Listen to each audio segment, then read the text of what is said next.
Keberlanjutan ekosistem perairan bahwa aktivitas manusia dan alam dapat bisi Macera Taparan yang selama ini sering dimaknai secara mistis.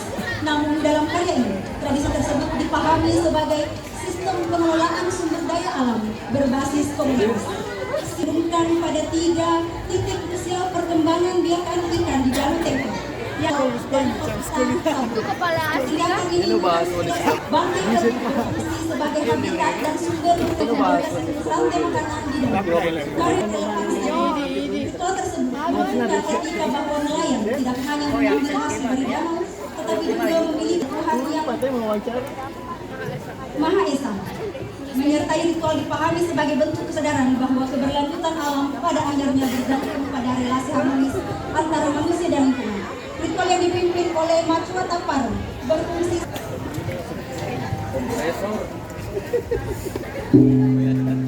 terjemah ya.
Din tegak.